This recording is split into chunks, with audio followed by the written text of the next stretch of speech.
रविशंकर प्रसाद जी, बहुत बहुत स्वागत है, आप हमारे साथ जुड़े, आपने वक्त निकाला। सबसे पहले तो यही जो लगातार आरोप लग रहे हैं कि मौत के आंकड़ों को अगर आप देखिए तो सबसे ज्यादा बीजेपी शासित राज्यों में भी शराब से मरने वालों की संख्या है, लेकिन सिर्फ निशाने पर बिहार को लिया जा रहा है। ये सीधे सीधे अभी आरोप लगाया जा रहा था। अब देखिए, आपके यहां जो चर्चा हो रही है उसमें आप मुझे मत डालिए, ठीक है? जो बाकी लोग हैं चर्चा करेंगे। मैं आपसे बहुत विनम्रता से कुछ मोटी बातें कहना चाहता हूं। लोकतंत्र है ना, लोकलाज से चलता है ना।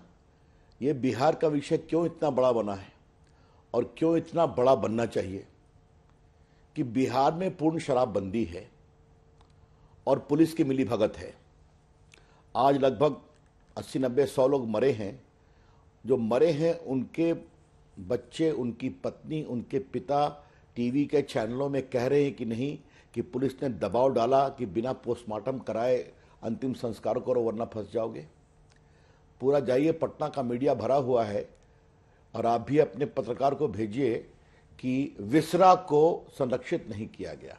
जहर की मौत होती है तो विसरा को प्रोटेक्ट करना जरूरी होता है ताकि दायित्व को कोर्ट में प्रूव कर सके।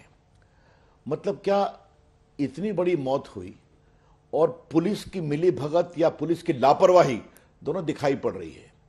और मुख्यमंत्री सदन में चिल्ला रहे हैं, किस तरह की भाषा का प्रयोग कर रहे हैं आपके सामने आए, जो शराब पिएगा सो मरेगा। यह पूर्णता में कुशासन की एक बहुत बड़ी पराकाष्ठा है, इसको समझने की कोशिश करिए।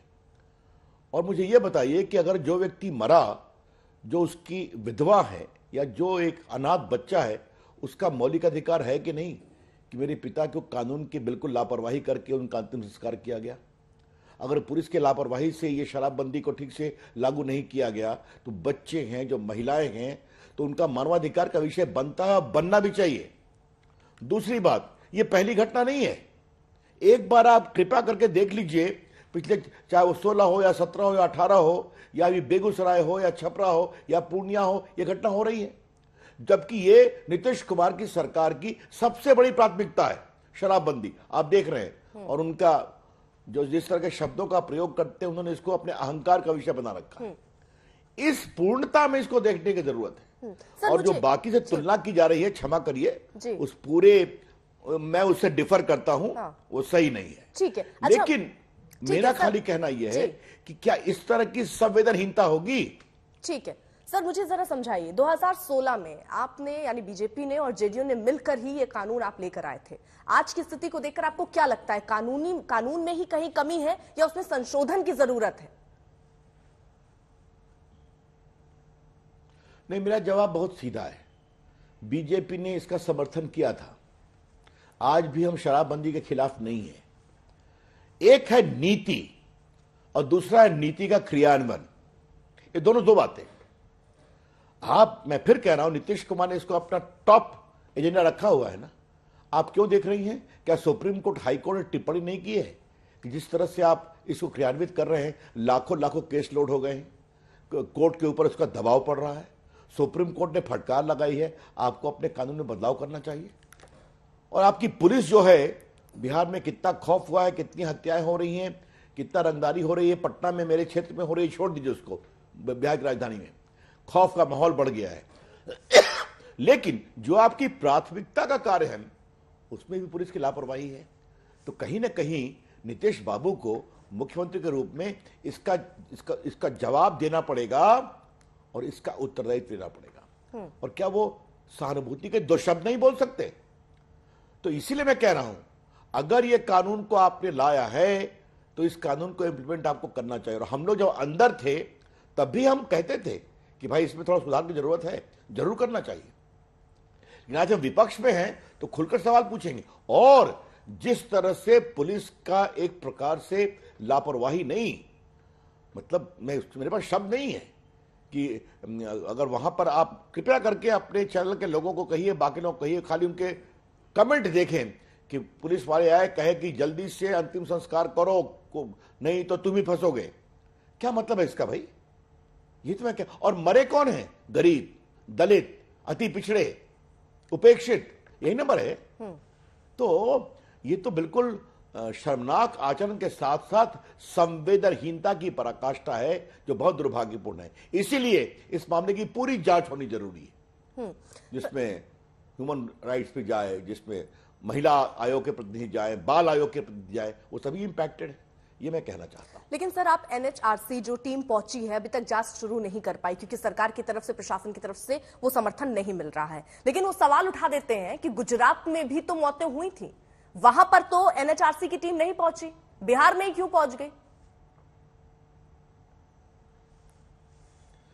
ऐसा है कि कोई बिना होमवर्क किए बोलते हैं तो मैं क्या कर सकता हूं। पूरी यूपीए की टीम तो गुजरात में एनआरसी के भेजी थी कि नहीं भेजी थी? कितनी इंक्वायरी हुई थी गुजरात के राइट्स के समय? पता है इनको जो सवाल करते हैं? और तो छोड़िए, हमारे प्रधानमंत्री के खिलाफ प्रायोजित केस के अंतर्गत इंक्वायरी हुई थी कि नहीं हुई थी? और सुप्रीम कोर्ट ने 9 संवेदनशील केसेस में पूरे मिस्टर राघवन एक सीबीआई डायरेक्टर थे, उन्होंने जांच करके पाया कि कोई सबूत नहीं है और बरी हुए। तो जो ये बोलते हैं उसके बारे में हम क्या कहें भाई? कृपया करके थोड़ा जांच कर लें, मालूम कर लें क्या क्या हुआ है। लेकिन मैं फिर आपसे एक बात कहता हूं, और ये बात मेरा बड़ा फिर कह रहा हूं, लोकतंत्र बिना दायित्व के नहीं चलता। अगर इतनी बड़ी मौत हुई है, गरीबों की मौत हुई है, दलितों, उपेक्षितों, अति पिछड़ों की मौत हुई है, आपके पास सहानुभूति का शब्द नहीं है? क्या उनका मानवाधिकार नहीं है? और मानवाधिकार का मतलब क्या होता है? मानवाधिकार का मतलब यही होता है जब आपके अधिकार, जो मरे उनके अंतिम संस्कार का एक संवैधानिक अधिकार, पुलिस, उसका दायित्व होता है कि कोई गंभीर मामला हुआ है, सैकड़ों लोग मरे हैं, तो उसकी ईमानदार जांच। तो जो विधवा हैं, जो अनाथ हैं, जो बच्चे हैं, इन सबों के मानवाधिकार का हनन है, तो बिल्कुल इसकी जांच होनी चाहिए। अगर नीतीश कुमार को इतना विश्वास है उनकी सरकार को सब कुछ ठीक है, तो आइए जांच कर दीजिए आप। उसे भागते क्यों हैं? और उनकी पुलिस क्या कर रही है? मैं फिर वहीं पर आता हूं। छपरा हो, आसपास हो, इतनी बड़ी संख्या में गांव-गांव ये पूरा एक प्रकार से तांडव हो रहा था, तो आपकी पुलिस कर क्या रही थी? तो देखिए, मैं आज कोई राजनीतिक बात नहीं करना चाहता हूं। जो बहस कर रहे हैं बहस कराइए, लेकिन मैं कुछ बुनियादी सवाल खड़े कर रहा हूं और हम खड़े करेंगे। और वो हमारा सवाल है कि जब आप मुख्यमंत्री हैं, आपका दायित्व है, उस दायित्व का निर्वहन में इतनी बड़ी चूक हुई है, तो आपको उसकी जिम्मेदारी लेनी पड़ेगी। यही लोकतंत्र का सवाल है। और आपने नहीं लिया है। जो शराब पिएगा वो मरेगा, ये भाषा क्या है मुझे समझ में नहीं आती। लेकिन सर, एक सवाल बार-बार, मैंने अपनी बातें आपको सर, एक बहुत आखिरी सवाल है मेरा गुजरात को लेकर। बार-बार ये सवाल देखिए पूछा जाता है। 2020 में जहरीली शराब से 10 लोगों की मौत गुजरात में हुई थी, वहां भी शराबबंदी है। इसी साल गुजरात के बोटाद में करीब 40 लोगों की मौत हुई। आपने कहा कि जहां बिहार में मौत होती है तो यहां पर पुलिस जिम्मेदार है, सरकार जिम्मेदार है, तो अगर गुजरात में सर ऐसा होता है तो वहां के लिए कौन जिम्मेदार है? पहले जो इस संख्या बता रही है, इस पर डिबेट करने की जरूरत है।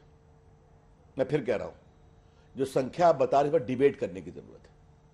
ये बार बार जब मोरवी की बात की जाती है, स्वयं प्रधानमंत्री वहां गए कि नहीं गए? प्रधानमंत्री अस्पताल गए कि नहीं गए? आंसू पूछे कि नहीं पूछे? एसआईटी हो रही है कि नहीं हो रही है? कार्रवाई हो रही है कि नहीं हो रही है? और जो गुजरात का बार बार रोना रोते हैं, तो अभी तक कुछ दिन पहले चुनाव हुआ है ना, 27 साल के बाद इतना ऐतिहासिक मैंडेट आया है कि हर उम्मीदवार 40-50 हजार वोट से जीता है। तो छोड़िए ना, इस पर क्या मैं बहस करूं आपसे। गुजरात की चर्चा 20 साल से बहुत होती है, अभी हम लोग बिहार पर ही रहे।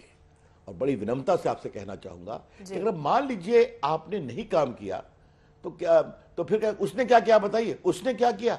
अरे बिहार एक बड़ा राज्य है, अपने दायित्व को समझिए, अपनी कमियों को के बारे में स्पष्टीकरण दीजिए, और आपकी कमियां बार बार क्यों हो रही है इसका जवाब देना पड़ेगा ना। तो क्या नीतीश बाबू चीजें समझती नहीं है क्या? ये महत्वपूर्ण चीज है।